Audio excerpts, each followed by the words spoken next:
Сайн байцгаана уу эрхэм хүндэт төмний нэгэ үзэгчдээ. За бид нар өнөөдөр бас нэг сонирхолтой залуу зочныг өрсөн байж байгаа. Манай залуу зочин маань Өр Монгол орны Баяннуур хотын Урдын өмнөд хошуунд төрсөн. Одоо мод болоод байгаа Монтессори сургуулийн интернатын багш, олон хэлтэй нэг онцгой эмэгтэй байж байгаа. За сайн байна уу хандгаа? Сайн байцгаана уу? Дайраа сайн байцгаана уу?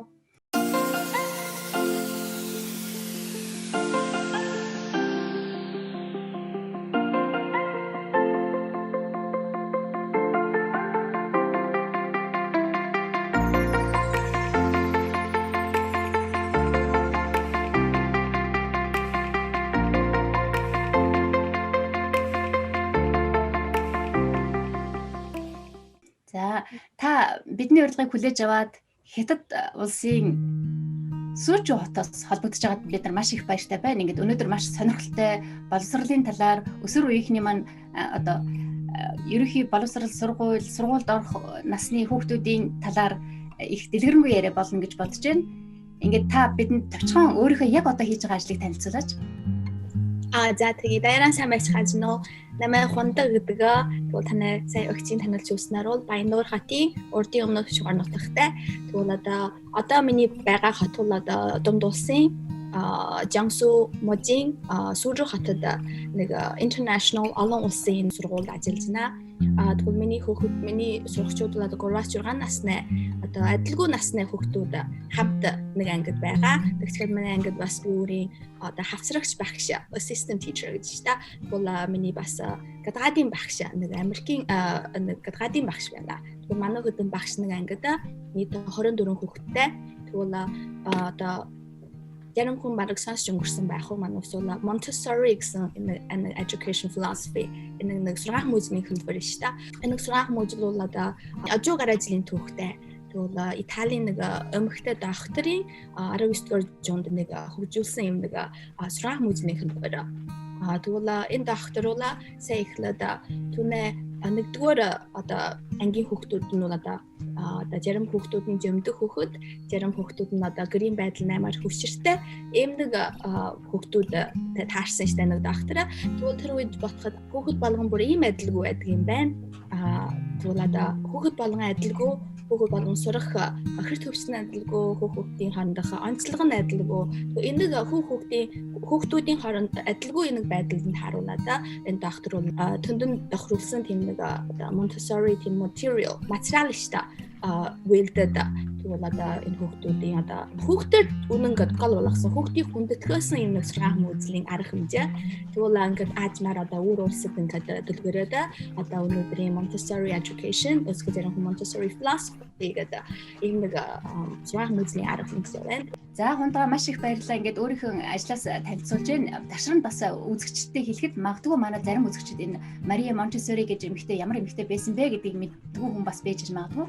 Тэр хүмүүстэй тавчхан мэдээлэл өгөхөд энэ хүн маань Италийн эхний 5 эмэгтэй эмчийн нэг тухайн үед эмэгтэй хүн эмчээр сурж болдоггүй үе байсан. Тэгээд тэр зөвшөөрөл хууль дүрмийн дагуу гарсныхан дараа сурсан эхний 5 эмч буюу хамгийн ихний бас доктор эмэгтэй гэдгээд бас явдаг.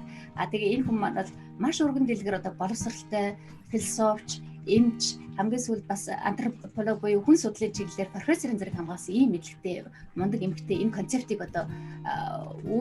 хөгжүүлээд дэлхийд даяар тархаад ялангуяа Америкт бас энэ Монтессоригийн нийгэмлэг гэж байдаг те. Европт бас нэлээд танил. Миний лавлж асуух юм Өр Монголд болон Хятадд энэ хэр их дэлгэрсэн, хүмүүс хэр их мэдж байна. Эцэгчүүд маань хүүхдээ энэ өсвөр насны энэ интернатад өгөх сонирхол их байдаг уу?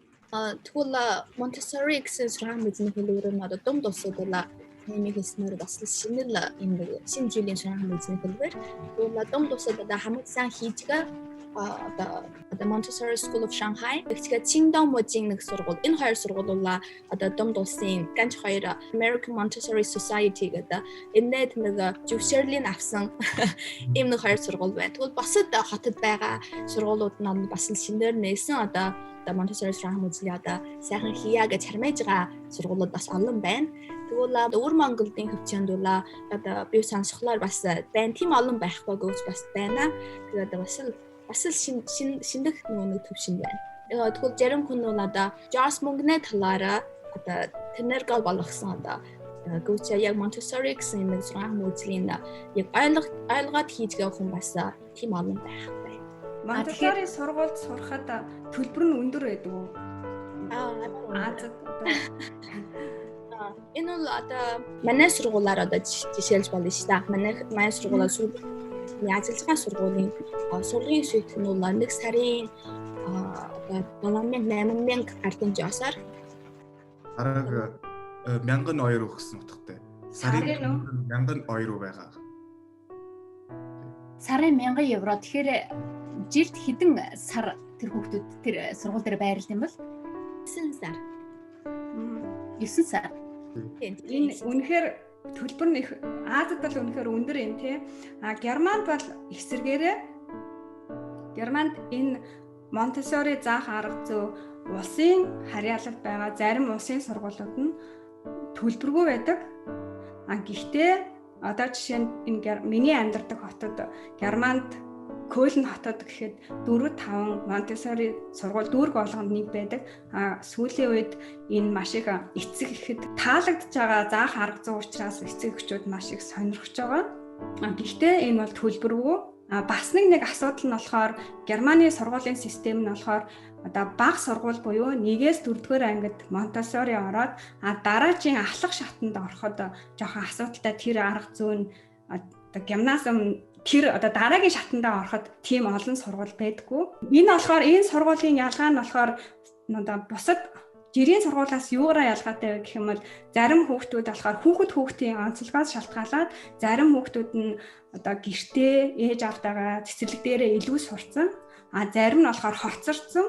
Тэгэнгүүт тэр илүү явж байгаа хүүхдүүд нь хоцорсон хүүхдүүдэд бас хичээл зааж өгдөг. Яг тийм нөгөө багш гэсэн одоо чи тэрийг сурах ёстой гэд одоо зааж байгаа тийм багшийг хүндэтгээд одоо таал энэ хичээлийг заах ёстой гэсэн тийм одоо систем байхгүй.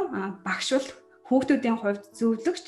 Би болохоор Германд болохоор яг сургуулийн өмнөх боловсрал 3-6 настай хүүхдүүдийн яг ийм сургуулийн өмнөх боловсрал олох цэцэрлэг гэж бол энэжээ бол бас цөөхөн байдаг. Жирийн цэцэрлэг Montessori цэцэрлэг хоёрын ялгаа нь юу вэ? Энд болохоор уулнаалын юу нь цаад одоо заах арга зүй нь болохоор хүүхэд болгон бүхнийг сурах хэрэгтэй. Хүүхэд болгон одоо өөртөө туслаад бүх зүйлийг сурах ёстой гэсэн одоо арга зүй байдаг те. Одоо хятадд болохоор яг ямар аргаар явдаг вэ? Та бүр сайхан ярьчихна. Та Montessori сургаан хүмүүжлийг ойлгож байна. Тэгвэл танай сайхалснаар бол Montessori сургаан хүмүүжил тэгэхээр уламжлал сургаан хүмүүжлийн адилтгаа бол бас нэлээд адилгүй тал байна. Montessori сургаан хүмүүжил бол сурагчаар гол болгосон. Багш нь л зүгээр одоо сурагчийн одоо хавсраад уламжлал сургаан хүмүүжил бол багш нь гол болоод багш нь одоо тайзан дээр жогсоод хүүхдүүд нь ингээд 30-40 хүүхэд ингээд суугаад одоо багш нь юу хөл одоо тэр хэлснийн чөөжлөд ингээд сурна ш та. Тэгвэл бас нэг адилгүй тал бол одоо Montessori сургаан хүмүүжил одоо тэгээс 3 нас, 3-аас 6 нас, 6-аас 9 нас, 9-ээс 12 нас гэдэг шиг явна. Тэгвэл нэг ангид бол одоо адилгүй насны хүүхдүүд хамт ингээд суралцсан. Гэвч уламжлал сургаан хүмүүжил одоо адилхан насны 3 нас, 4 насны, 6 насны одоо kindergarten гэдэг хамтгчил орно. Нэг оноо хүүхэд хамтгчил орно. Тэгвэл бас нэг талаар адилгүй бол одоо Montessori сургаан хүмүүжил одоо манус бүр өөрийн материалтай. Тэгвэл манус бүр гараан хөдөлгөөгээд байх хүүхдүүд гараан хөдөлгөөгээд ингээд материалыг ингээд оролдоод шингээж аваад тэгээд ингээд сурах нэг өнгөрөлт. Гэвч уламжлал сургаан хүмүүжил одоо багш нь одоо ном бариад ямар юм бэ сурагч нь одоо мөн чөөжлөн ш та.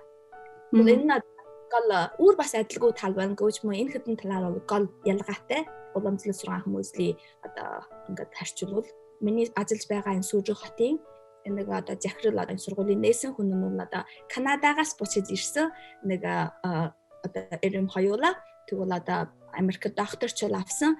Тэр үед Канадад байхад хоёр хүүхэд нь одоо Montessori юм сургуульд орсон. Тэгээд энэ шалтгаанаас болоод одоо энэ бас өөрийн нэг сургууль байгуулах санаатай энэ зорилгоор бол дундусад харж ирээд тэгээд одоо ихүүс миний сургууль аймаар их ийм сургууль нэгэд тэгвэл одоо үнэн гэдэг сайн багшуудыг олоод одоо Montessori нэг сургаан хүмүүжлийн дунд усад ингээд сайхан хийх зорилгоор ингээд чармээж байгаа. Наад нэг асуух юм байгаа. Сайн ирсэн шүү дээ. Одоо хундагааны ажиллаж байгаа сургууль чинь их том сургууль гэх тийм. Их том ариун хүүхдтэй сургууль, хөдий хүүхдтэй байна танай сургуульд. Миний сургууль бол одоо 2018 онд байсан сургууль. Одоо байгаа сурагч нь 200 гаруй 300 арай хүрэхгүй. За би бас таныг энэ сургуулийн чиглэлээр Америкт бас 5 жил яг энэ Монтессори сургуульд Америк нэгдсэн улсад ажиллаж байгаад ирсэн гэж сонссон. Тэгэхээр Америкт байгаа хүүхдүүдийн одоо төсвөр төвчээр энэ миний ойлголтоор бол бүтэн өдөржин хичээлдэг сургууль байж гэн тий өсвөр насныхныг бэлддэг сургууль. Тэгэхээр Америкт байгаа өсвөр насны хүүхдүүд Хятадд таны яг одоо ажиллаж байгаа өсвөр насны хүүхдүүдийг харьцуулахад төсвөр төвчээрийн хувьд аль орны хүүхдүүд жоохон төвчээртэй ч юм уу төсвөртэй байх шиг байна. Яг харьцуулаад бол Америкийн хүүхдүүд энэ нь одоо гэрийн ахмуудын сурах мөзөлтэй хамаатай. Одоо Америкт эсвэл одоо Японы улсууд бол хүмүүсийн сурах хүүхдийн сурах мөзөл одоо хүүхдийн одоо ямар учрыг өөрөө хийдэлх учрууд өөрөө хийштэй. Одоо ингээд зөрөгжүүлсэн тийм сурах мөзлийн юу. Гүйч одоо дунд улсын нэг орчин тойрон их орчин тойрон одоо дунд улсын хүүхдүүд бол одоо аав ээж эсвэл одоо өвөг ээж өвөг хүмүүстээ ингээд өссөн хүүхдүүд бол одоо ингээд Жохо ирэх байгаад байна уу? Тэгэхээр бас бие даагаагүй. Дуураймар доор. Тий. Буян даагчаа дуураймар доор. Ингээд яахан хүчээр тааруулаад өмөг ээж нь очиад би чамд хийж өгье би чамайг хавсарыг одоо ингээд юусэн одоо хүүхдүүд л одоо төсвөр чадвар даах чадвараа яахан доош. Тэгвэл тийм учраас бол одоо манус багш усны хувьд энэ хүүхдүүд миний ангид орж ирээд одоо тэдгээрт одоо сайхан хэлнэ шүү дээ. Өөрийн хийдэлх одоо чадварын дотор энэ учрыг хийдэлнэ. Одоо заавал урдаар хийх хэрэгтэй. Хэрвээ хийдэлгүй үед бол манус одоо юу хүмүүс масаж чимээ хавсар дэрнэ. Гүүчээ чи хэрвээ хийдэлх энэ байдлаар заавал өөрөө хийн одоо тэдгээрийг бас зөрөгжүүлээд одоо ингээд хаажна. Батнаа гэж. Бас олон одоо ярдна одоо гэртээ баса хүүхдүүд өөрөө хийдэлвэл өөрөө одоо бүгд ямар учрыг одоо юу хүн очиж байлуулах одоо гэрийн ахмуудтай бас ярьж гэн дахиад ангид хүүхдүүдийг бас зөрөгжүүлээ ярьж гэн. Америкийн хүүхдүүд одоо харьцангуйд л одоо төсвөр одоо даах чадвараа заахан дээр шиг Эрт би даацсан байна гэж ойлгож болох нь тийм ээ? Тий, өөрөө ээж аав нь хүүхдүүдээр өөрөөр нь юмыг хэлэгдэг чи одоо энд ч гэсэн герман ч бас тэгдэлтэй би бас өөрөө хүүхдтэй тэгээ аль болох өөрөөр нь хоолыг нэдүүлэх, өөрөөр нь хувцсыг үүсгэх, өөрөө гутлаа өмсөхтэй тэр нь биднэрт амар амархан юм шиг санажал хүүхдэд тэрийг өөрөө чадж байна гэдэг нь аюу бие даах чадрын нэг үндсэн гэж би боддог. Энэ талаараас нөхөрлөж хэлэх юм байгаа. Тэгэхээр одоо сайн ярьсан юм дэвчээрийн талаар шүү дээ. Ингээд хоёр улсын хүүхдэд адилгүй байдаг энэ шалтгаан нь бас хоёр талаар ярмаар байна. Нэг үлөө гиттийн гиттод ингээд нэг хүүхдийн тэм дүрм байсан улс төрээр. Тэгээ айл болгон бүр нэхэн хүүхэдтэй. Тэгэхээр нэг хүүхэд хотлоор амар намдын. Тэгэхээр нь ээж аав нь хайрлан хоёр талын өмөө өвөө нь хайрлан. Тэгэхээр нь хүүхдүүд ингээд багаас нь ингээд бүх юм бүр их томчрууд нь ингээд гэрийн ахмууд нь бүх юм бүр хийгээд өгчдөг. Тэгэхээр биеэн дааж чинь хийхин чадвар нь муу байдаг. Энэ бол нэг онцлог болсон байгаа. Хоёрдугаар шалтгаан бол ерөн Хятад улсын энэ юу сургаан хөгжлийн системтэй холбогдно. Хятадын сургаан хөгжүүлэхээр бүх юм бүр дөрөв тогтоолтой бүр ингээд бүр тогтцсон байдаг. Одоо ямар насны хүүхэд ямар ангид ороод ямар бичиг сурах уу? Тэгээд ямар шалгалтыг заавал ингээд дамжих хэрэгтэй гэдэг бүх юм бүр тогтоод тийм флексибл биш байгаа. Флексибл тийм чөлөөтэй зааварлцсан гэсэн үг. Тийм, заавартай. Чөлөөтэй юм биш байхлаа. Тэгэхээр энэ хүүхдүүд ингээд бүх юм бүр чамд ингээд бэлдээд өгсөн байдаг. Хүүхдүүд өөрөө сунгах хэрэг байхгүй. Өөрөө биеэн дааж нэг юм ингээд биелүүлэх юм уу? Өөрнөө сурах ёстой юм ингээд өөрөө сунгах тийм хэрэг байхгүй болохоор ийм одоо сайн ярьсан ийм байдал ингээд бүрэлдсэн байгаа. Таныг Америкт 5 жил ажиллаж байхад танд Америкийн нийгмээс одоо орчин тойрог хүн, найз нөхөд, хоол хүнс ер нь танд хамгийн их таалагдсан юм юу вэ? Мөн хамгийн их таалагддаг үе гэх юм юу байсан бэ? Би Америкт бол одоо суралцсан бас мастера тэнд өгсөн. Яг очиход бол 2015 онд очиход бол мастер 2 жил өгсөн. Тэгээд мастерын 2 жил авсны дараа 3 жил одоо Монтессорийн хамаатай ажил хийсэн. Тэгвэл одоо сургалтын ажил нь амьдрын нийлээд 5 жил. Тэгвэл энэ 5 жил дотор бол одоо хамаг таалагдсан зүйлүүд одоо хүн хүний хоорондох харилцаа амар селулада рууби найстагаа одоо өөрийн дуртай дургуугаа шууд илтгэхэд дэлшин ш та. Тэгээд жишээлбэл маань найз одоо намайг дагуул одоо гадна хоол итгэхээр явна уу гэдээ асууж та. Тэгвэл би бол өнөө дуртай бол би явна дуртай гэдэг. Тэрвээ дургуул би шууд хэлж та. Шууд би өөрийн тэнцэн самсангүй бүр хэлж та. Тэр хүн маань найз бас олон юм ботгүй. Учир амар дөгөм. Гөөч одоо хэрвээ энэ хятадын харамд бол одоо чи бас би хэрвээ дургуугаа чихлээ би нөгөө хүнээ сэтгэлийн жаахан хөтрүүлч нөө гэд олон юм бодно ш та. Нэг их орчин тойрнод оруулаа. Түүний хэлснээр хүн хүний хоорондох харилцаа амар дөгөм. Тэгвэл бас нэг талаар бол одоо хүний ажиллах цаг болоод хүний хов хүний цаг бол амар ингээд тасал дийл. Энэ талаар бол энэ хэдэн талаар бол одоо би амар дуртай ингээд Америкт амьдарсан амар ингээд дуртай тал. Одоо дургу тал бол одоо энэ 2 жил өмнө мэдээж ирээд одоо Америкийн амар төвчний талаар women-тэй болж байна. Олон шалтгаанаас болоод Америкийн доторх энэ амар төвчний талаар бол одоо хүмүүс амар наашраад одоо олон хүмүүс бүр улстай босч ирж та одоо домд улсад эсвэл улстай босч ирж учраас бол Америкийн байдал бол одоо чада дотроо ингээд амар төвчин санагдахгүй шээ. Тэгээ бас нэг талаар эдгэнэ талаар би бол одоо Монгол хоол идэж өссөн. Тэгчгээ бас хятад хоол идэж өссөн юм хүүхэд. Америкт байхад бол Америкийн одоо бургер гэтэл одоо тийм хоолуудын одоо нэг хоёр идвэл болно. Гэвч өдөр тийм юм идвэл эсвэл салад одоо ногоо тийм юм идвэл яхан тэгвэл хашил эдгэнэ талаар бол яхан энэ домдолоос эсвэл Монголын хоолыг бодвол одоо тийм олон хэлбэр байхгүй. Бандгаа чи дээд сургуулаа хаана сурсан бэ? Америкт бас сургуульд сурсан гэсэн тий. Тэгээ энэ хоёрын ялгаа юу байсан бэ? Америкт сурахад хэцүү байдгүй. Аль улсад нь сурахад хэцүү байсан бэ? Би бол их сургуулаа бол Өвөр Монголын сургуулиас төгссөн. Тэгээд төгснөө дараа Америкийн Missouri одоо Southeast Missouri State University гэдэг улсын сургуультай. Одоо Америкийн дунд хэсгээр байна. Тэгээд тэнд бол 2 жил мастераа үзсэн. Тэгвэл одоо хайр улсын сургаан хүмүүжлийн байдлын ажиллагаа бол өөрийн бүр адилгүй тал байна. Намайд бол одоо хүчтэй гэж санагсан нь бараг дунд улсын нэг орчин сурвалжийн орчин тойрноос одоо Америкийн нэг сурвалжийн орчин тойронд орсны дараа эхний нэг 2 сард бол амар гэдэг хэлний талаар, англи хэлний талаар эсвэл одоо хүүхний харилцааны талаар, бас гэрэн сайнсан эдгэний талаар олон жилийн юу шалтгаан байна шүү дээ. Тэгвэл намайд амар би яагаад энд ирсэн бэ? Би чэжилчгээ тэр үед бас нэг Шилин галын хүүхэн, Өвөр Монголын Шилин галын хүүхэн маань хооронд хамт байсан шүү дээ.